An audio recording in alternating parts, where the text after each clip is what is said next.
for having me on. Oh, well, thank you for letting us have our little show in your store. It is just a thrill to get to be here and be a part of this all.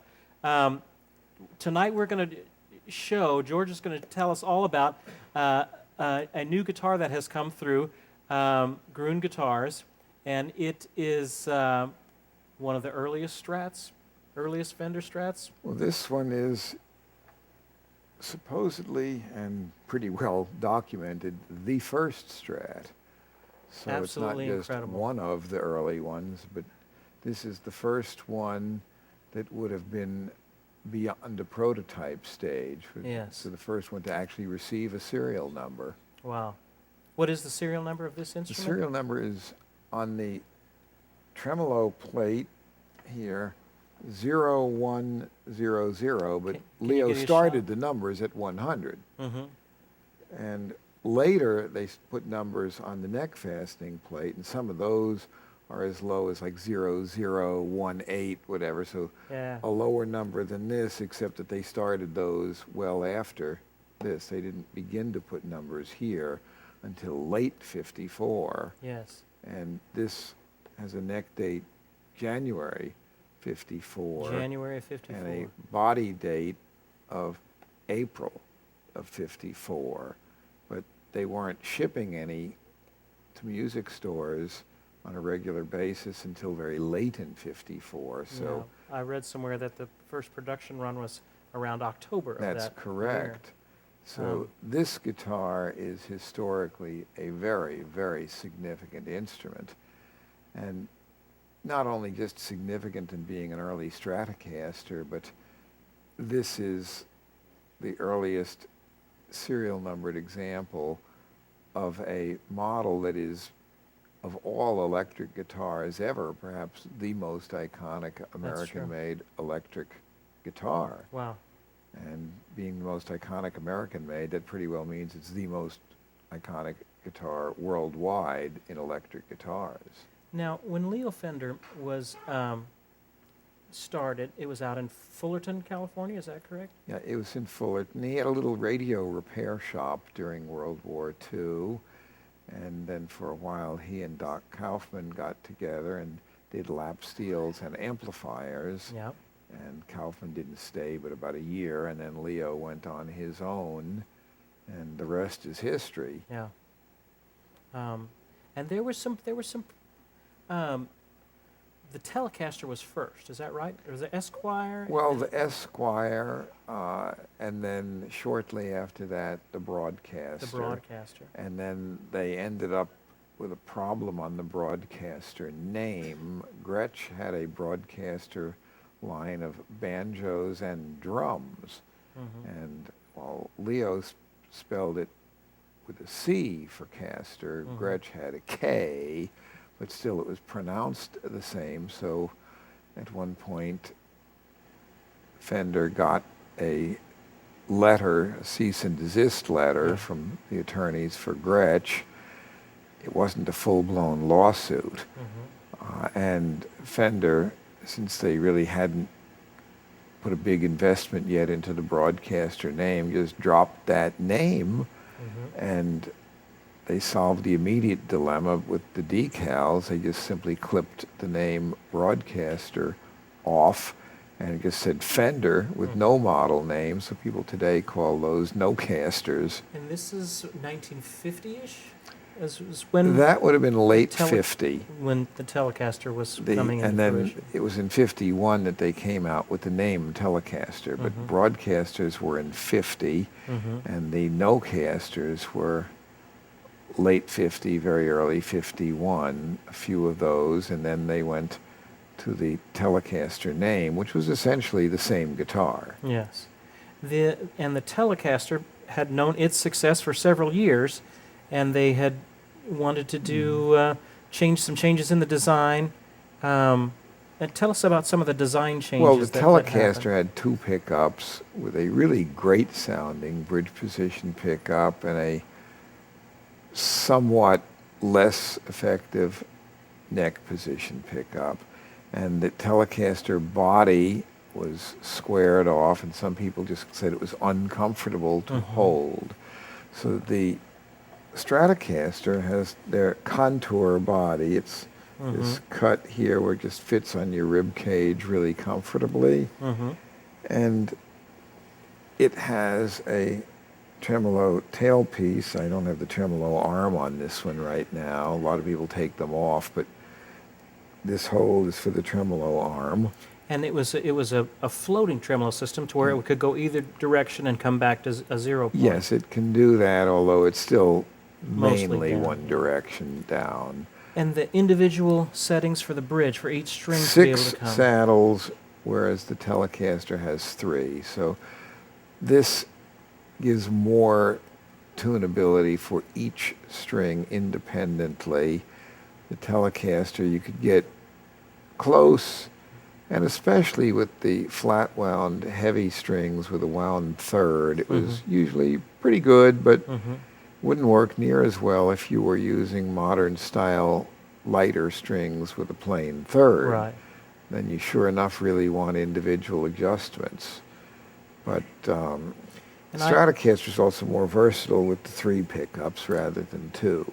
And the pickups with the varying pole heights was one of the, I read that was one of the differences Well, between. Leo was balancing the volume for each string, and it was not terribly scientific. It was done by ear, but it works pretty darn well, because if you do it by ear and it suits a well-trained ear, then it's probably going to suit the customers and the Yes. audience's ears as well. Yes. And I read that Leo Fender was not a guitarist. That's true. He really didn't play.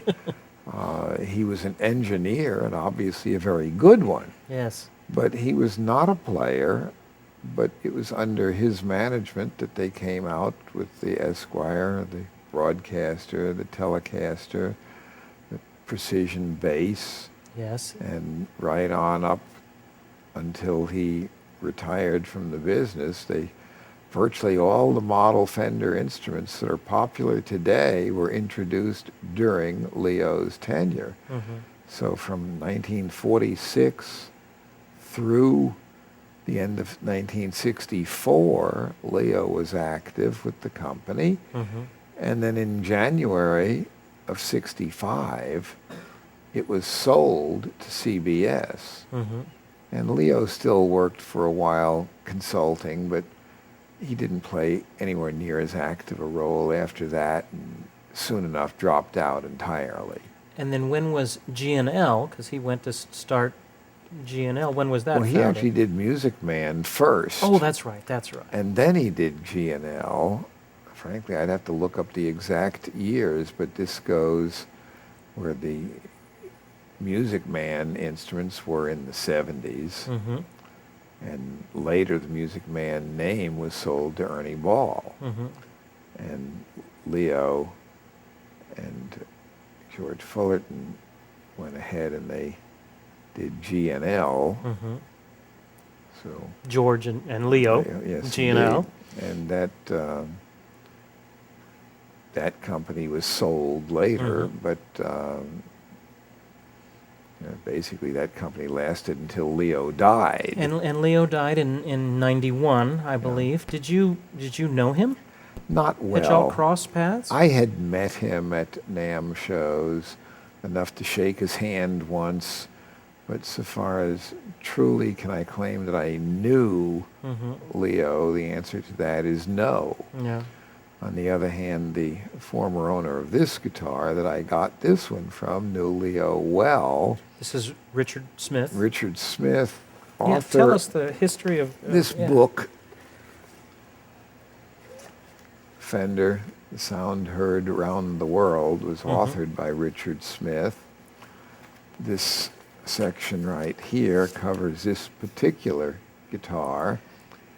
And Richard owned this guitar for over 30 years. I was just going to ask, what is the history of this particular instrument? So he has owned it for 30 years. Yeah, he bought it from the original owner, who bought it at a music store in El Monte, California, and it went straight from the Fender sales rep to the store before Fender had the official Fender sales organization that was run by Don Randall. So this one got through before their standard distribution system even got started.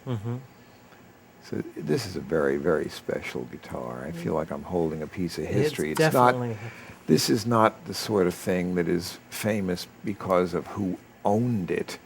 This is famous because of who designed it, who made it, and the fact that it's the first. Yes. There are other Fenders that have brought more money than this is likely to bring. Just like recently, the 1964 Stratocaster that Bob Dylan played at the Newport Folk Festival sold for over $980,000 at auction.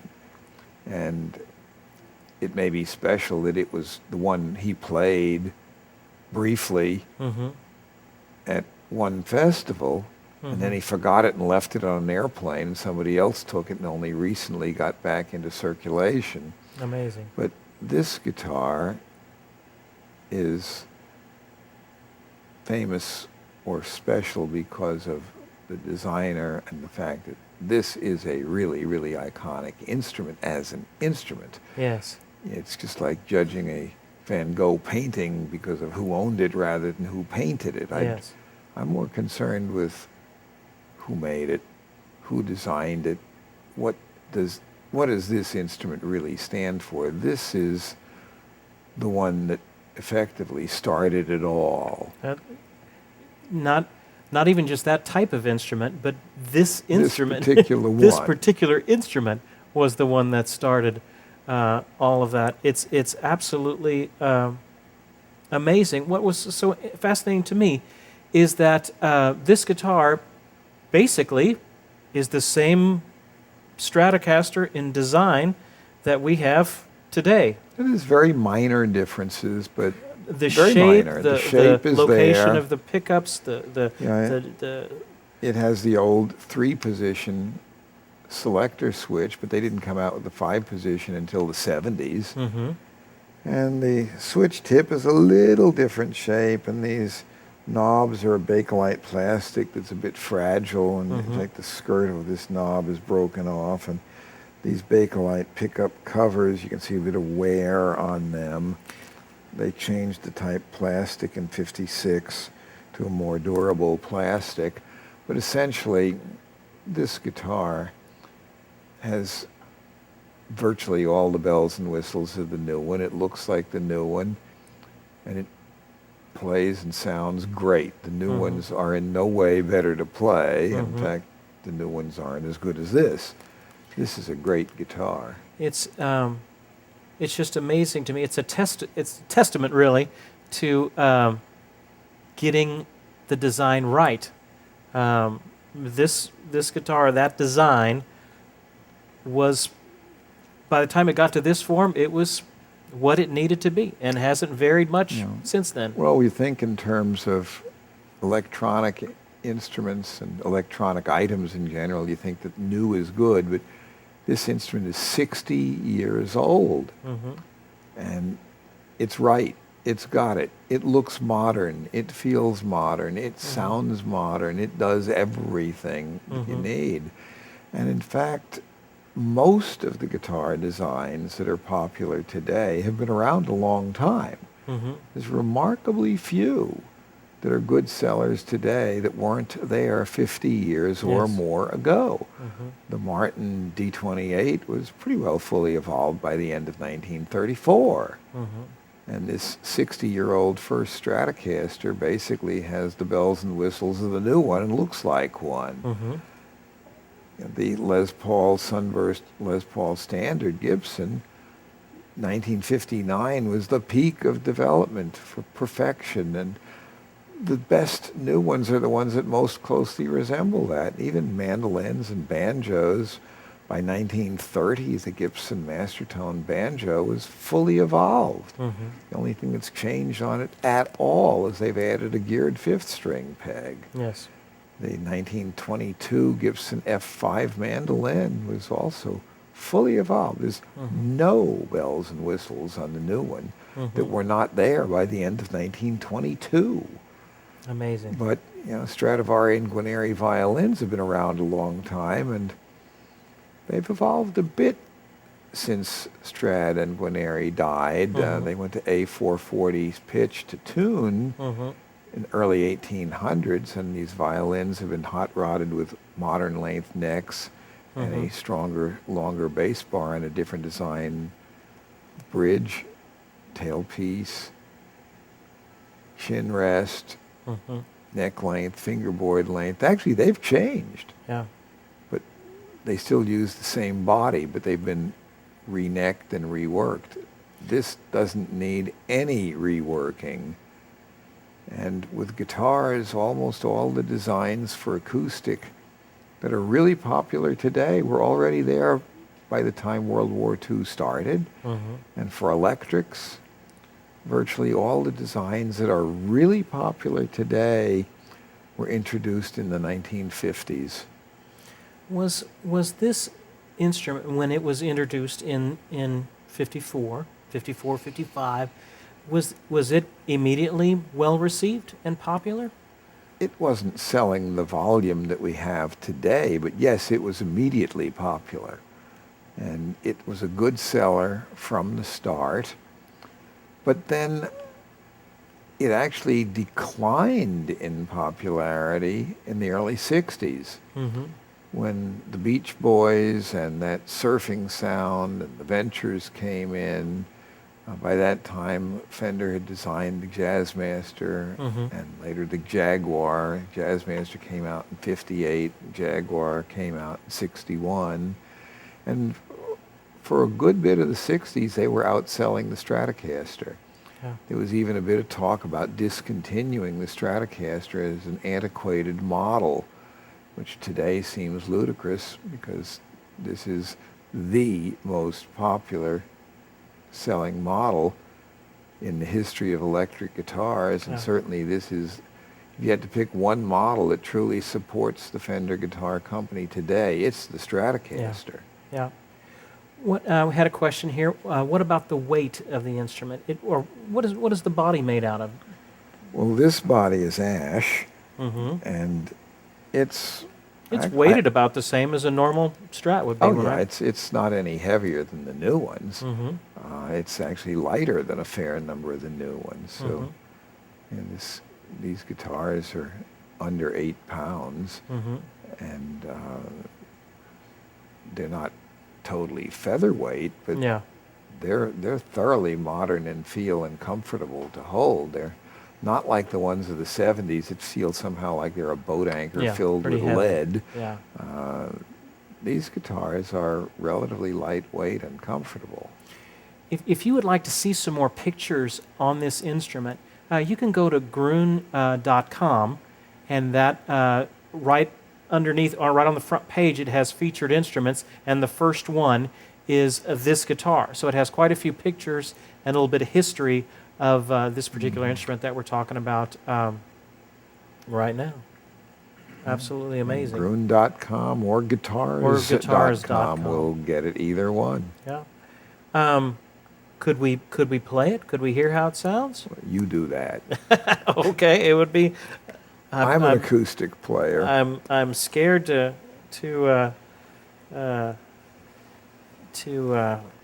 play such a guitar of history.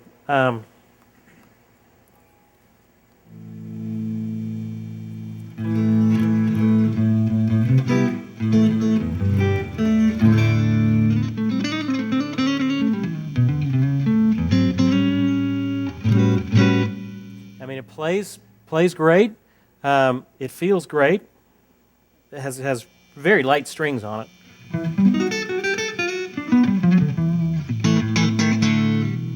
It's got three pickup switches. So if I'm all in the middle, I assume I'm just with this one.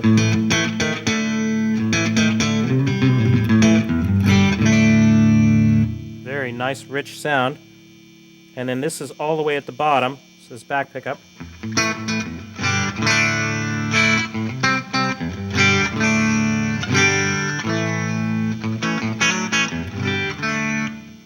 And there you go. Wow, what an amazing instrument. George, thank you so much for being a part of our little show. Well, I appreciate the chance for me and the first Strat to be on, because this guitar is the star of this segment of the show. It is the star of the whole show, I must admit. Now, the neck was made in January of '54? That's correct. It's January. It's dated on the end. It's January '54, and the body is April '54. They made necks and bodies separately. They are interchangeable. So it's not where they made a specific neck and matched it to the body early on. Right. But they're built in a semi-assembly line type setting where they have lots of interchangeable components. But this one's fully original. And when this one was made, it was probably not assembly line. This was... Well, not the assembly line like they have today, today, or yeah. even like they had a year later. Mm-hmm. This is still when they were doing a very high degree of hand work, but the fact still is they could put a neck from one onto a body. Yeah. But they still had little glitches where, for example, for the wiring, they had to hand route the trough to send the wiring through because they hadn't planned to they didn't cut them deep enough, so they had to do some hand chiseling. That's typical of the very earliest Strats, but so there is more handwork in this than any of the later ones. It's I know there is much online about an early Strat, David Gilmour, having a one of the earliest Strats, and I believe, if I read correctly, his was either in August of 1954 or it may have been May of 1954, and this is earlier than that by both settings. So, absolutely remarkable instrument. Well, nobody has an intact original earlier than this. There were some prototypes. I know of one person who has a prototype body and bridge, but the body was stripped and refinished at least 3 times and doesn't have the original neck. It doesn't have the original electronics, and the body's been sanded on and recontoured a bit. Wow. So the point is, this is the first one that had a serial number. It's also the earliest one that is actually in good original condition. I'm amazed it's as good a condition as it is. I mean, there's a little bit of wear, a couple little things, but my goodness, It was well cared for. Very well cared for. The case shows a bit more wear than the guitar, but even it's not beat. So you have the original case We as have well. the original case, Amazing. and it was well cared for. I've got one question, just for me personally. What was new in design that had not been seen before on guitars that happened on this guitar? This bridge piece? This bridge, this type tremolo was unique. The contoured body is unique. The switch system, the Gibson ES5 had 3 pickups as early as this, but had a much more awkward switch system. Mm-hmm. This switch system also does permit you to get the middle position sounds, where you can get a sound where you can get these 2 pickups and you can get these 2 pickups together. Oh, there it is, yeah.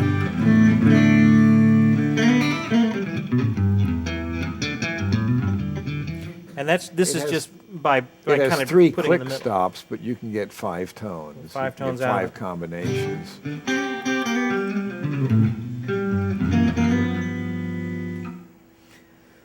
Amazing. Thank you, George. Thank you for being a part of this. Thank you. It is an absolute thrill to get to be holding this instrument. And while the guitar can't say thank you, it did get to talk. That is true. That is true. We're going to do a quick break here for a second and let George go on his way. And after this, we're going to talk about distortion pedals and cover some other great things. Thank you all. Stick around. We're going to do a commercial real quick. Stick around for about 90 seconds. We'll be right back.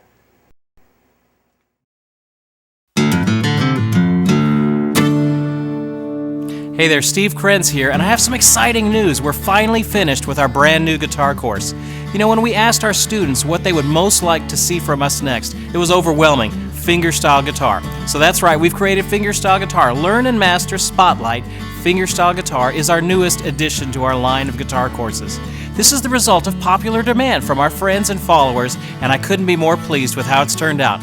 You know, imagine sitting down with just you and your guitar and playing a solo fingerstyle arrangement of one of your favorites.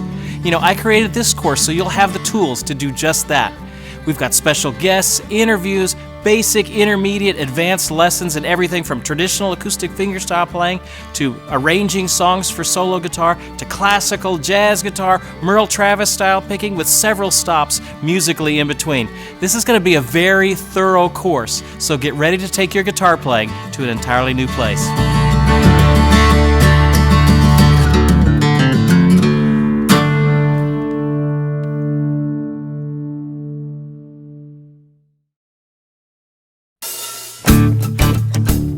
Legacy Learning Systems' Learn and Master line of courses features an exclusive multimodal learning process to build skills from the ground up by utilizing 4 modes of learning: reading, listening, watching, and doing. Even a complete beginner can follow this easy-to-use program of self-directed study. Building confidence and skills, our system allows the learner to progress through intermediate and advanced levels to full mastery. Each course contains between 12 and 22 DVDs of visual instruction, a full printed workbook, access to our online support community, as well as 3 to 5 audio CDs in our music courses, which include fully produced jam-along tracks. Learn in the privacy of your own home, at your own pace with the Learn and Master family of courses. Bring your dream within reach. All right, everyone, we are back. Wow, I was kind of nervous holding that thing. It is, wow, some things are like history. That instrument is history. It was strangely nerve-wracking for me to play that. Wow, you're worried I'm going to, scratch it or something. For a mere $250,000, that could be yours. So, don't be shy. Give us your bids now. No. If you're interested in buying a really, really early, the earliest known Strat, call George up. I'm sure he'd love to talk with you. Wow. Okay. Wow. It's hard to go on from all that. Okay.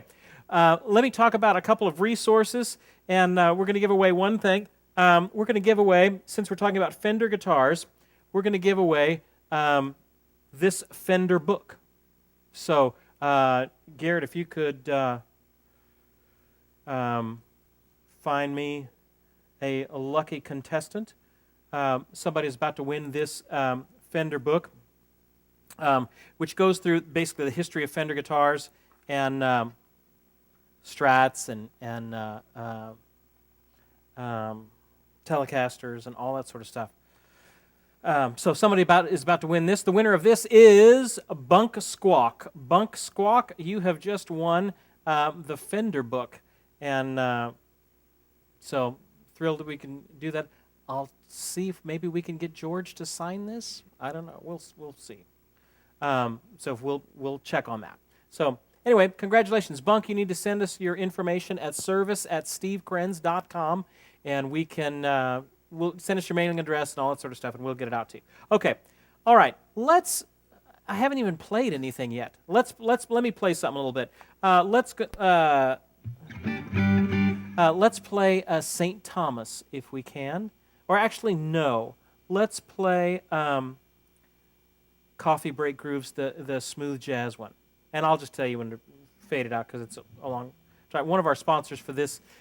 This show is the great folks over at Coffee Break Grooves. Chris Cutler, great studio guitarist out in L.A., and he puts out, I've recommended his stuff all the time. Now, it used to be he just had 3 or 4 different projects. Now he's got like a dozen or 15 of them over there.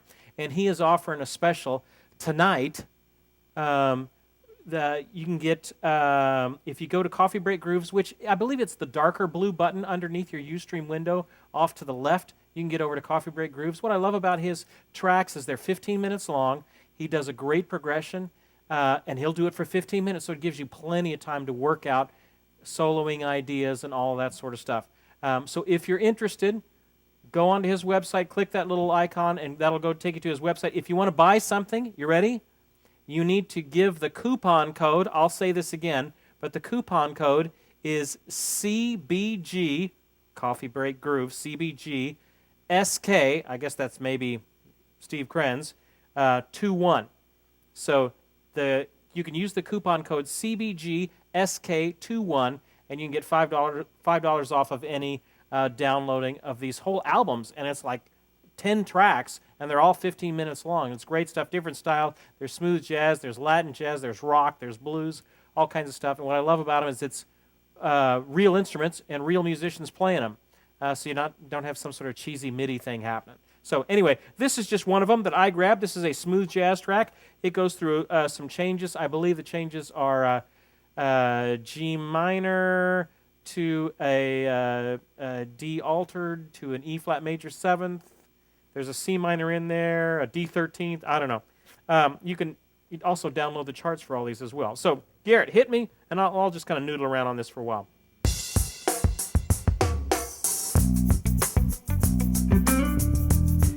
Is that the smooth jazz G minor one?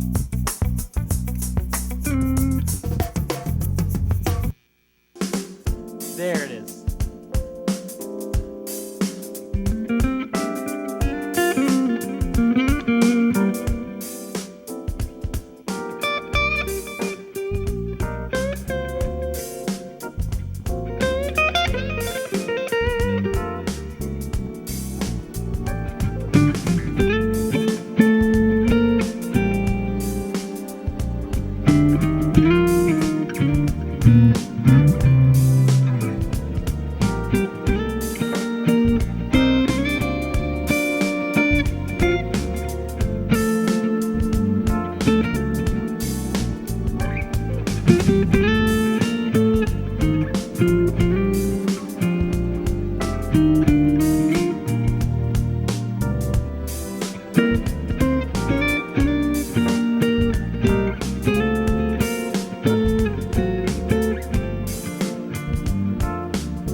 Wow, I could mess around on that for quite a long time. That's what I love about these tracks. Coffee Break Grooves, check them out. That was just a little smooth jazz thing. Wow, that's a lot of fun. This is a wonderful Gibson ES 335, I believe it is, and that I just picked up off of the wall there to play, and it sounds just dynamite coming through my Fender Twin reverb back there on the amp. All right, if you guys have any questions, let us know. I'm just going to do a quick, we're kind of running quick on time. Let me just do a quick overview of some distortion pedals. That's what we wanted to talk about. For just a few minutes, we're going to talk about various distortion pedals. So, in the world of distortion, let me kind of turn my stuff here. In the world of distortion pedals, there's basically three ends of this distortion spectrum. There's overdrive, what is kind of termed overdrives. Overdrives are meant to sound like a tube amp that's overdriven. You know, back when these amps started coming out, you could push those tubes and it would start to break up a little bit and you get this really pleasant, sort of a broken up sound. That's overdriving the tubes is what they would call that, in order to capture that sound in a pedal and not have to have an amp and all the tubes and all that sort of stuff, they started making these distortion pedals, and the flavor of these is overdrive. So when you see things they're talking about overdrive, on the distortion spectrum, those are more on the milder end of things. It's meant to sound like an overdriven tube amp. Those are warmer, a little bit of breaking up. An overdrive, this is...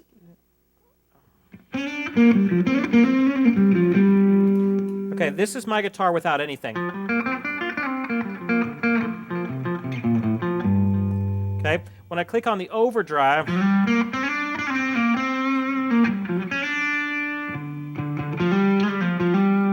kind of gives just a nice little pleasant warmth to the tone.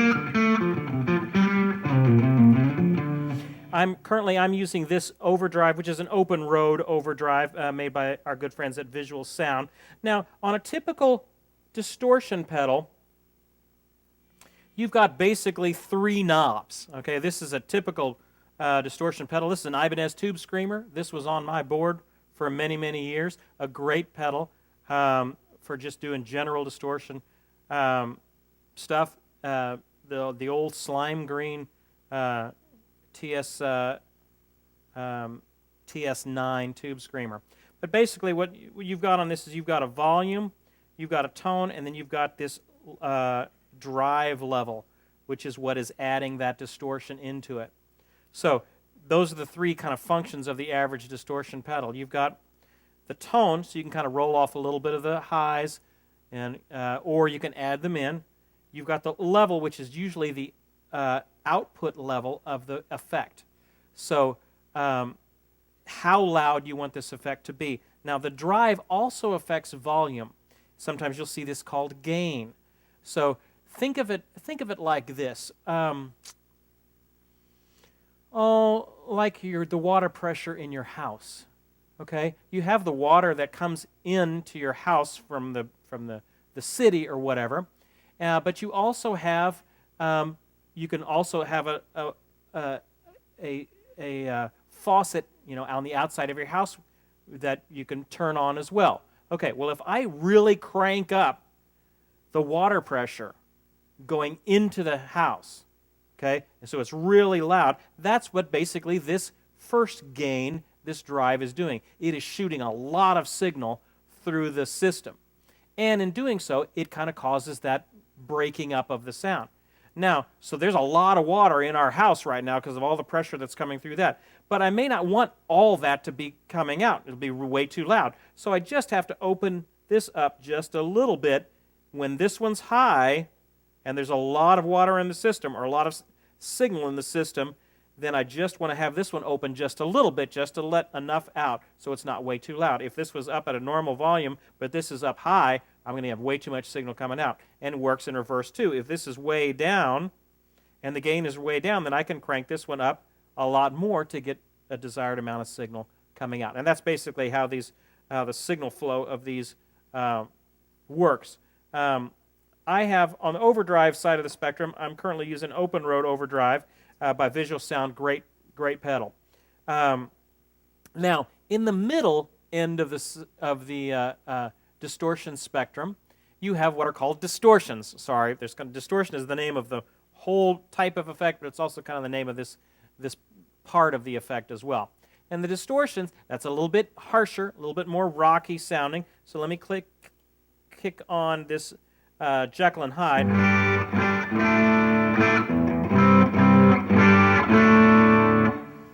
Let me get... that's the distortion end of this.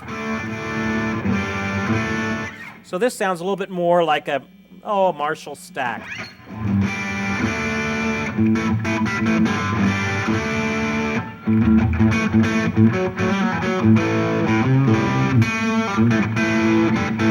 I can control, the volume, the gain, the level of drive it's going into that pedal. But you hear how that sounds very different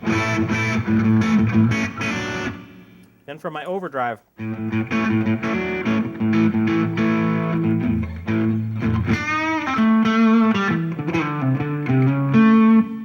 The distortion.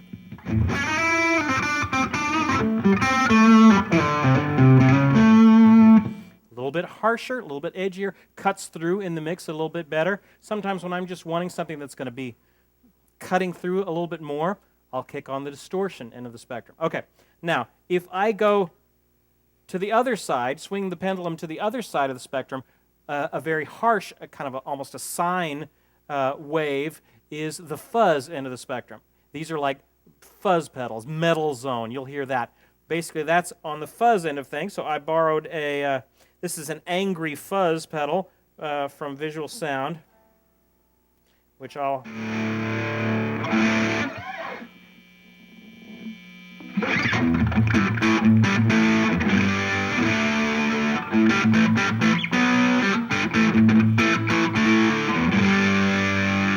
So it gets a little bit of a harsher sound. You can hear I've got a little buzz in my system here because there's a lot of gain. These gain distortions are part of gain type effects.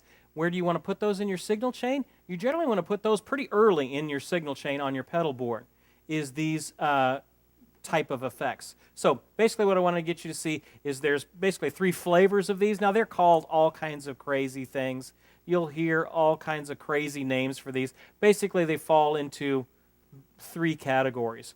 Warm, overdriven tube sounding ones, those are called overdrives. Those are kind of in the overdrive section. The more mid-range, a little bit punchier, a little bit more aggressive type sound, that's your distortions, and there's a whole mess of variations in those. And then on the really piercing and sharp, that's fuzzes. This one's not really quite set up that way, but kind of the Jimi Hendrix sort of a sound in some of his classic things. That was that fuzz sort of a sound. Anyway, those are the different flavors of distortion pedals.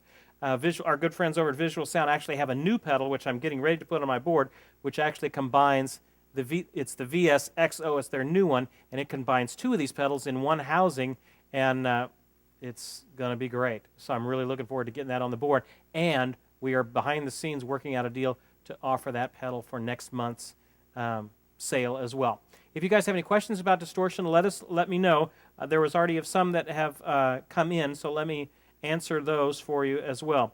RevTo35 from South Carolina asked on our discussion board, during the live lesson with Phil Kagi, he used a lot of pedals with his acoustic guitar.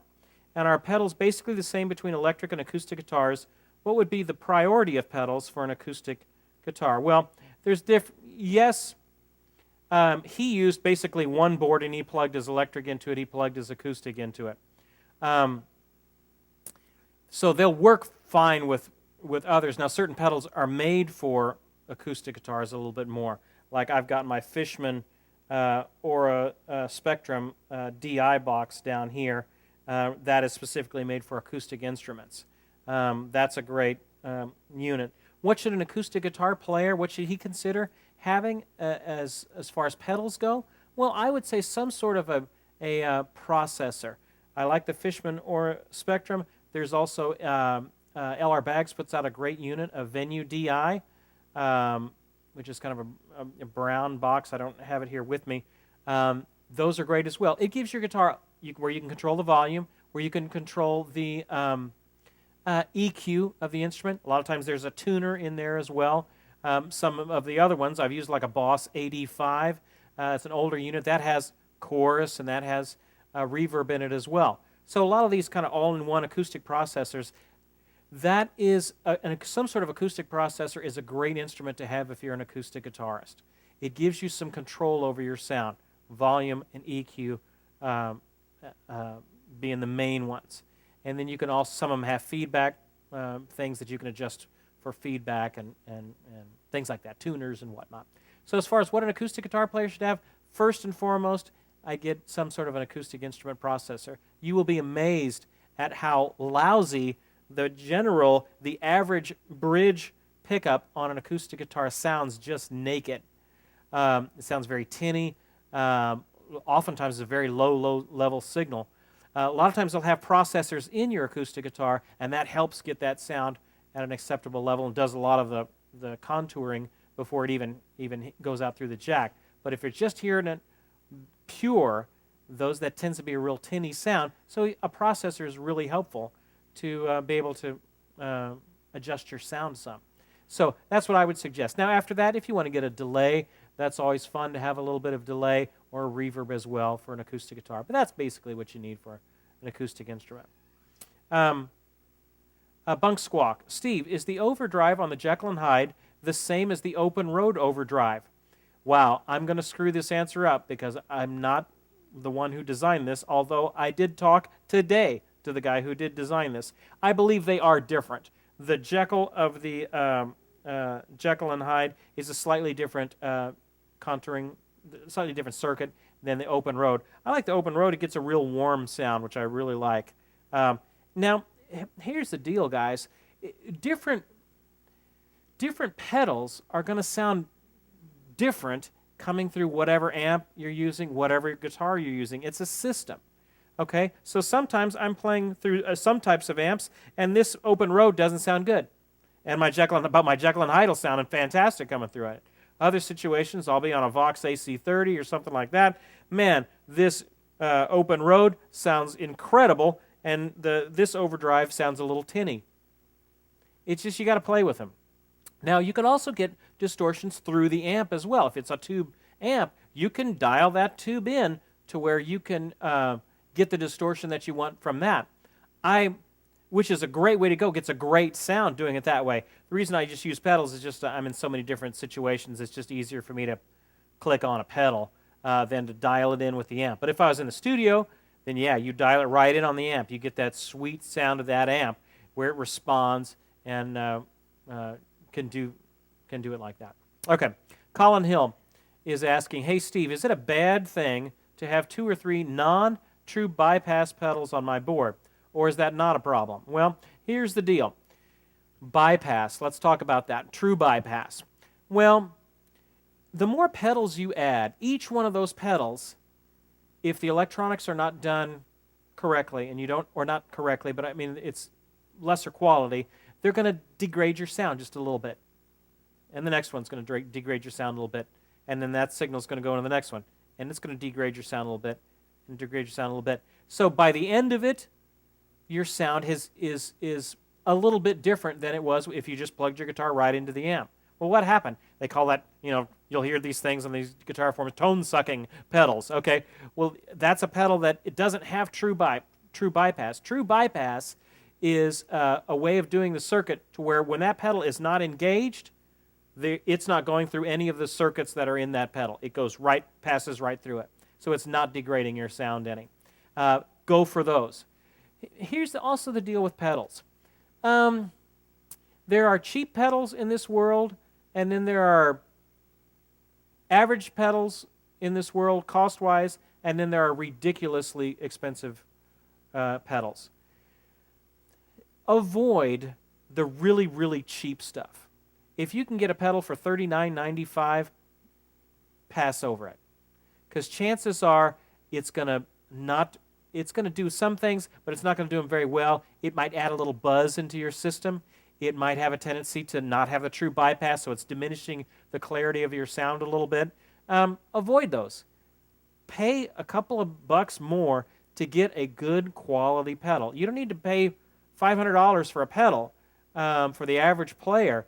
Just you want to kind of get out of the $19.95 to $39.95 range. That's just not a good quality range. You can get the sound of the effect, but it also adds a lot of garbage into your system that if you just spend a little bit more, you can get a better quality pedal. Boss puts out great pedals. Our good friends over at Visual Sound put out great pedals as well. You don't need to mortgage your house to get a good sounding pedal, but you want to find one that works for you. Now, I've got a various assortment of pedals here, and I love them. These are things, oh gosh, Steve, I couldn't buy that whole board. Well, this is stuff I've gathered over 20 years of knocking around, you know. And, you know, this one costs 150-ish. This one probably costs about 120-ish. This is about 179-ish. I got a Route 66 compressor, great compressor. That's about 159, I would guess. My little Garage Tone tremolo is probably more like a $59 pedal. I got a Boss Digital Delay DD3. That's probably about a $59, $69 pedal as well. So they vary. They vary. But you want to get ones that work for you. Different pedals will bring out different sounds that will be, you know, the sound that you're looking for. I remember I was in Australia, and I was listening to this one guy play, and he had, I don't even know if I have it with me. I thought I did. I put it away. It was a little round pedal, a little Expandora pedal, and that was a really sweet-sounding distortion pedal. I looked forever until I found one. And it was on my board for the longest time. Now I'm using these, the Visual Sound Open Road and the Jekyll and Hyde, and hopefully I'm soon to transfer this out to that newer one because I'm digging the sounds of those. So find one that works for you. Find one that works for you. D. Howenstein is asking, Steve, do you recommend amps such as a Fender G-Deck that has effects in the amp? Well, for just average playing, you're learning. You're not going to Carnegie Hall. You're not on the road with Shania Twain. Yeah, get one of those little G-Deck amps. Avoid the really, really small ones because you're going to get a small sound and it just doesn't sound too great. You pay a couple extra bucks to get the one that's kind of the medium-sized one. But yeah, they have some effects on them. That's fun. They've got a little drum machine on them. That's fun. You can learn some things on them. Got some drum patterns on it. It's fun for you in a practicing, learning state. You're not going out to your blues club and trying to play your blues club with the G-Deck, but it's a fun little amp to have it practice with at your house. I don't even want to get into amps and things. There's tons of great amps. You kidding? I'm within a stone's throw of some of the most legendary amps in the world right here in this room. Fender Super Twin, or the Twin Reverb, a classic amp. There's a Super Twin I saw around here as well. A whole row I'm looking at of these glorious classic tweed Fenders as well. So there's all kinds of great ones. Blues Mountain, how about the combo pedals like the Line 6 HD Pod? Worth the money. Okay, combo pedals. Here's my deal on combo pedals. They used to be lesser quality because it would just add a bunch of noise into your system. I had them. I had a lot of them, and they were just noisier in the system. What you want to avoid is that. Don't get one. Yes, you can get a lot of bang for your buck, and if you only have $100, then yeah, you can get a lot of bang for your buck in one of those combo type things. Beware though. If that's all you have, then go for it. You can get a lot of different effects in it. I prefer going the individual pedal route just because I can control all these different parameters on the fly a whole lot better than I can in a multi-effects unit where I'm gigging through menus and punches and saves and stuff like that. I don't have time for that when I'm on the road or when I'm in a live playing situation. I just want to be able to stomp on the thing and the distortion turns on. So that's my deal with multi-effects units. There are ones that are better than others. Check them out though. I prefer to go the route of the individual pedal. Buy an individual pedal one at a time. Figure out what that bad boy does. Okay? Don't buy 5 different pedals at the same time. Buy one. Figure out how it works because it's all a system. Different things interact with other things. And that is a good way to learn how to pedal, to learn that pedal and the sounds that you can get from it. All right. Lost in the 60s tonight from Winchester, Virginia is asking, how do today's distortion pedals and effects differ from distortions and fuzz used in 60s music?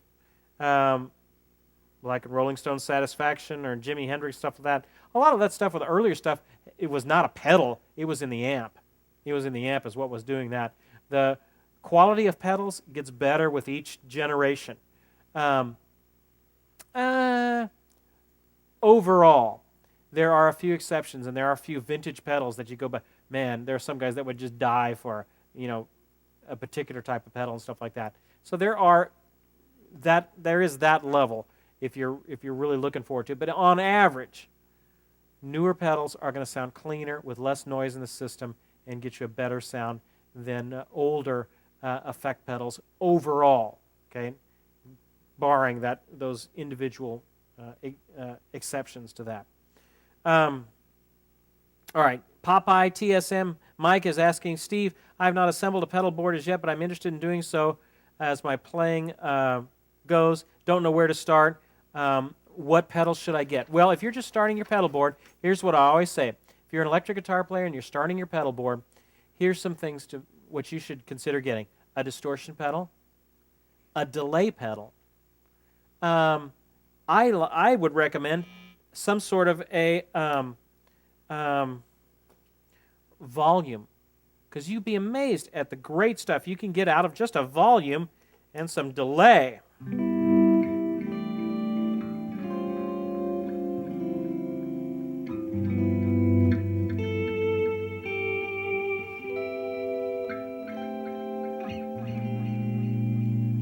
Add a little distortion to that.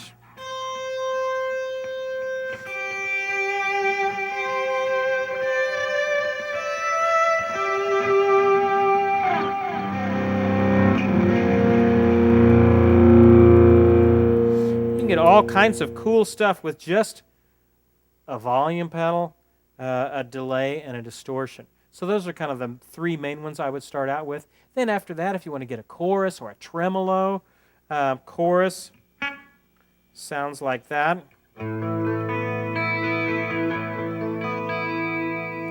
Chorus and flanges kind of go hand in hand. Then you have a tremolo, which just gives kind of the wah wah wah.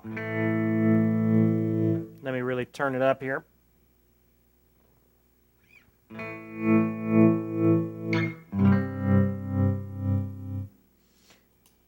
So there are other ones as well, but the three main food groups for that would be your distortion pedal, a delay, and I would say get a volume pedal, and of course a tuner. Cool Breeze, wow, so many great questions, and we need to get out of here. Cool Breeze 007 is asking, Steve, are there different qualities of volume pedals, and where does it go in the lineup? There's different schools of thought on this, on what do you want that volume pedal to do. I have my volume pedal in the middle of my chain. Basically, my guitar goes from out of my cable into this compressor. So the first thing it hits is the compressor, kind of tame my sound and give it a little punchiness. Here's my guitar without the compressor. When I add the compressor, kind of cleans it up a little bit, gives it a little bit of a punch. And there it goes into my distortions. I've got the Jekyll and Hyde, and I've got my open road. Those distortions, so I got different choices, and I can mix and match those however I want to, depending on the situation. From there, it goes into my volume pedal. So I have, if I wanted to, a fully distorted signal coming into my volume, but just not very much of it.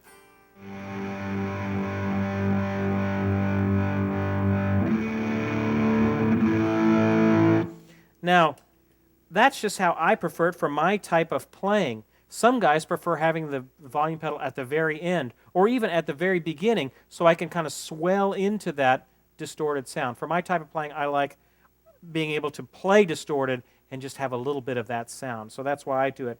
My tuner is hooked into the visual volume. After that, it goes into my modulation effects, which are like my delays, chorus, tremolo, and then eventually out through my clean boost. So mine is actually in the middle of the chain.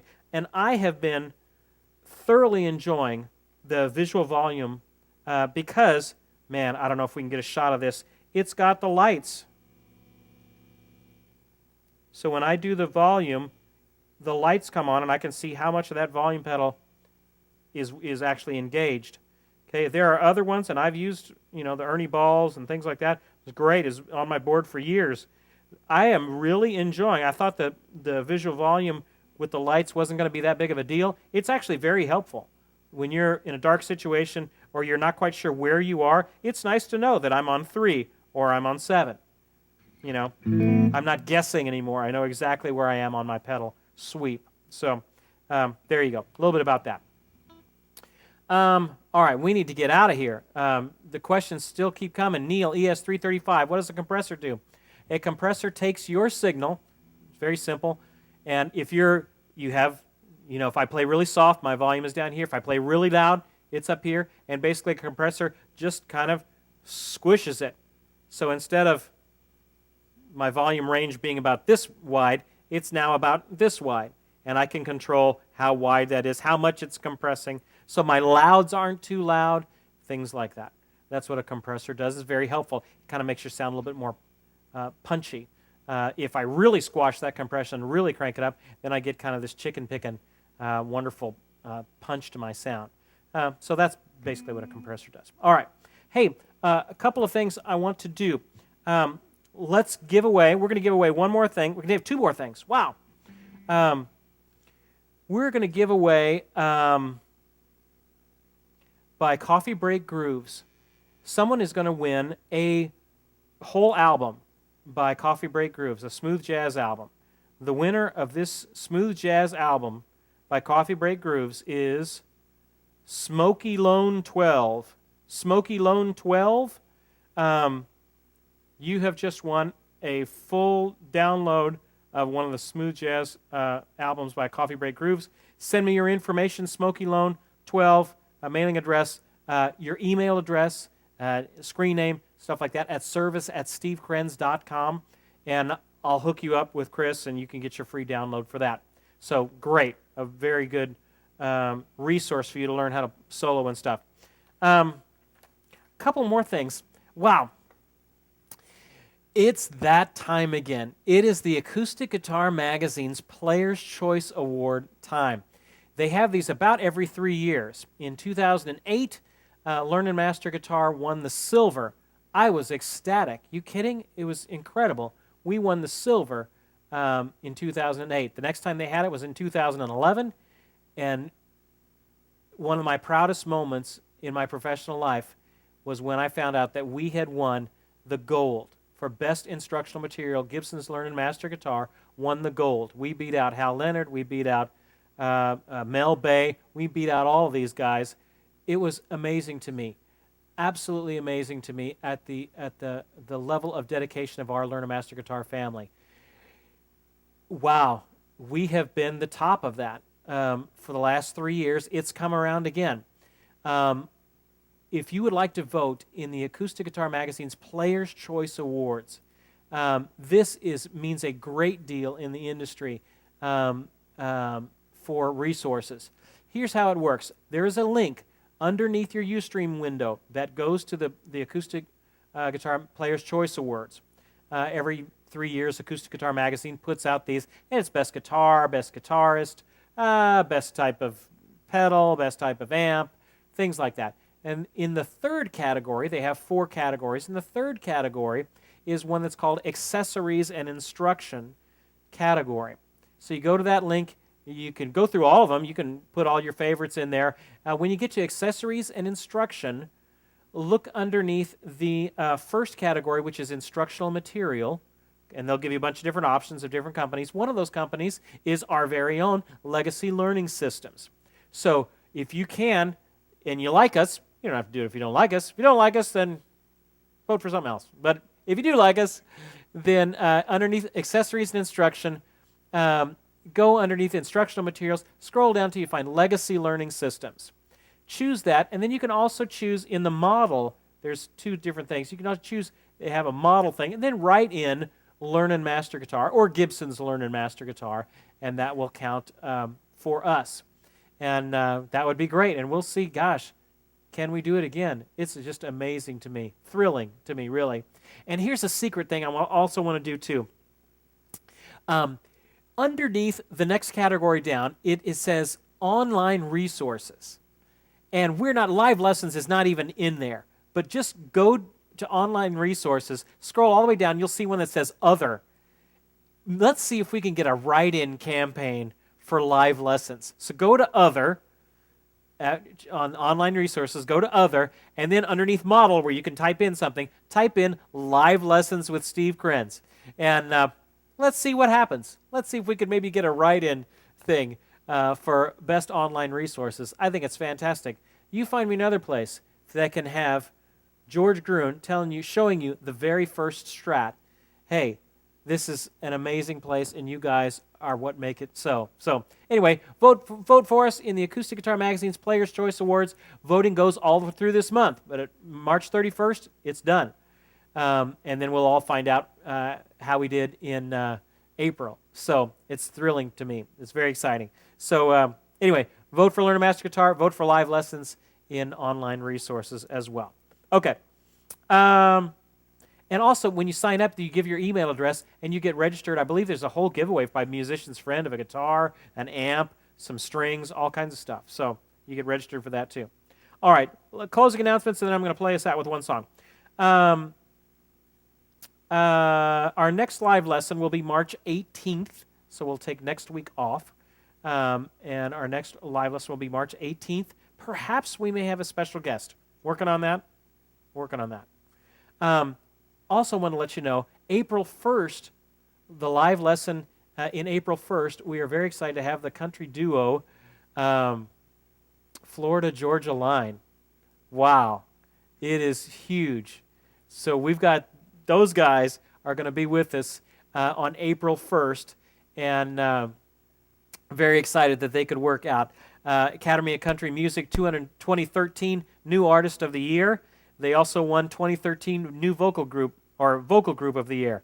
For the American Music Awards, their song Cruise with Nelly was the 2013 Single of the Year. And they're going to be with us on April 1st, April Fool's Day. Very, very exciting. Florida Georgia Line. Check them out. Also, we got some lessons going over at Gibson Skills House this week. I've got a foundation lesson on diminished chords. I've got a style lesson on octaves. I was using some jazz octaves there in that track by Coffee Break Grooves. And then one of the best power workouts we have out there on pentatonic scales. And then an interview with Fleetwood Mac guitarist Rick Vito is over there as well as you can learn the song Down Under by Men at Work. They have one of the other instructors doing that as well. Wow. Okay, I've been talking way too much. We're going to play one thing as we get out. Do you guys want to hear me play something on electric, or you want to hear me play something soft and pretty on the classical? It's your choice. Let us know. Okay, I'll give you a minute to let me know. We want to thank George Gruhn and Gruhn Guitars for showing us that amazing instrument. Thanks for Greg Voris for coordinating all of that. Thanks to Chris Cutler, our good friend Chris Cutler at Coffee Break Grooves. Chris, love your stuff. Keep putting it out. I appreciate your commitment to putting out quality stuff. Me as an educator appreciates that. There's way too much garbage in the world, and you put out good stuff. Thanks to our producer Garrett Hessler from Hessler Productions, and our glorious intern Cole Gaines that is helping out with us as well.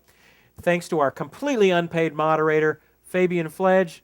Dan, couldn't do it without you. You are the best. Let's give away one more thing. I'm seeing classical is winning. All right, classical has won. We're going to give away one more thing. This is a book, Creative Chord Substitution for Jazz Guitar by Eddie Arkin. We offered this on our resource sales, months ago. This book changed my life. Okay, I got tons of books like you. This book changed the way how I look at guitar. A lot of what I teach and learn to master guitar came directly from this book. If you're interested in learning jazz chord forms, jazz guitar theory, not just music theory, but guitar theory, how do things work and move around on the instrument, this is a great resource. The winner of this is Rita Carr. Rita Carr, you have just won this book. It's Great. Learn all you can. That's all I did. Learned everything I could. Send us your information at service@stevekrenz.com, and we can get you out from there. There was one more thing I wanted to announce, and I can't think of it. I know. Oh, it was the Phil Kagi sale. We had the Phil Kagi sale last month on the Phil Kagi resources. Wow, you guys are nuts. I was thinking maybe we would sell about a third of what we actually sold. I know many of you are waiting. They're coming. They're being printed. We ran out. The distributor ran out. You guys had bought so many of those. Great resources by Phil Kagi. And then I've got to go get Phil to sign a few more CDs. So it is wonderful. So be patient with us. By the end of the week, all these things should be going out. Everything should be in, and they should be heading on their way to you. I love it. I love how you guys are hungry to learn. That's what makes it worthwhile to me. All right. You had voted classical. So let me put this down. And we're going to do classical. I'm going to do a song which I forgot to print out the music to it. So I'm going to fake my way through a song, Romance de los Pinos, by Federico Toroba, I believe is his name. Is a Spanish guitarist. I think he died around 1980. So it's fairly modern in classical guitar world. And this is one of his pieces. Garrett, I guess you got me there. This is Romanza de los Pinos, Romance of the Pines, and I'm going to try and remember as much as I can of it for you guys.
There you go. Good night, everyone.